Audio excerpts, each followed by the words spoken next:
Didn't even see you. Struth. And that blue car, that just came out of nowhere. If you're the kind of rider who only uses your mirrors to check what's behind you, you might be setting yourself up for a deadly mistake. In this video, I'm going to show you why relying on your mirrors alone is a bad idea, and I'll explain exactly why, using footage from my own rides. We use our mirrors to keep an eye on what's behind us. It's a habit that comes naturally to most of us, and most of the time it works just fine. But then there's those moments when things get a little tricky or even dangerous. Sometimes you can hear them coming, so spot them in your mirrors. And sometimes you can just feel them coming and spot them in your mirrors. Whoa! But sometimes you don't know they're coming because you didn't spot them in your mirrors. This tends to happen when you rely on just using your mirrors to know what's behind you, which works most of the time, but then it doesn't, and that's when things can go bad very quickly. And that's exactly what happened in the clip at the start. I was looking in my mirrors and everything seemed fine, but then, out of nowhere, bam, the car was right beside me. And trust me, that's a situation you never want to be in. Let's take a look at the clip from the start of the video and see what exactly happened and why I didn't spot the car.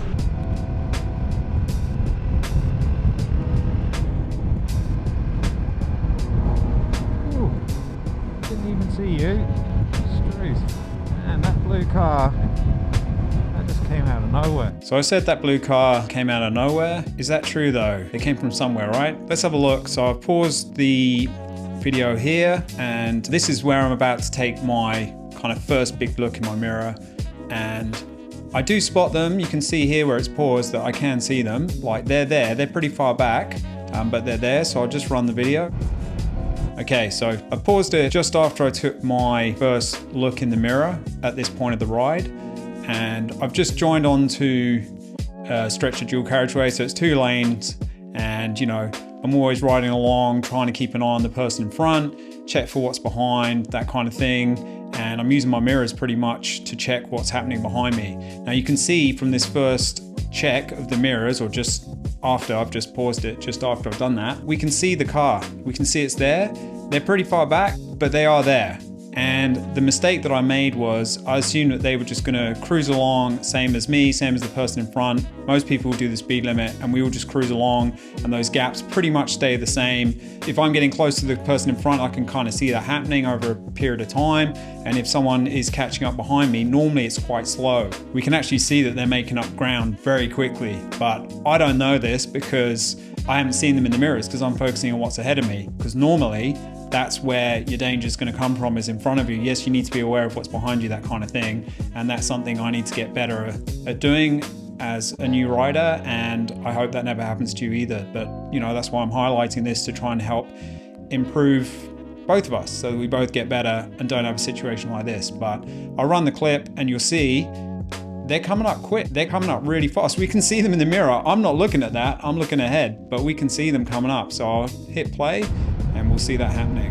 So you can see them there. They're just coming up and up and up.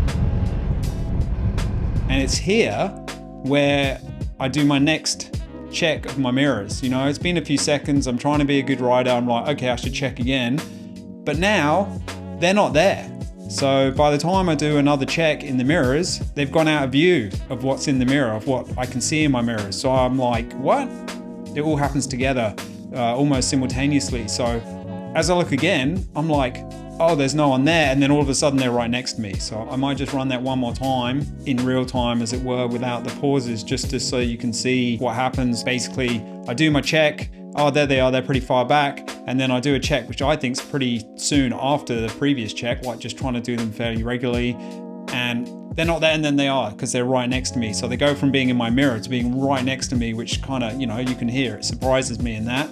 But like I said before, my mistake was assuming that they were going to stick to the speed limit like everyone else on the road is doing. So we all cruise along together and those gaps don't really change. You could make an argument that maybe I should be checking my mirrors more often. That's true. Yep, I agree. But I'll run the clip just so you can get that.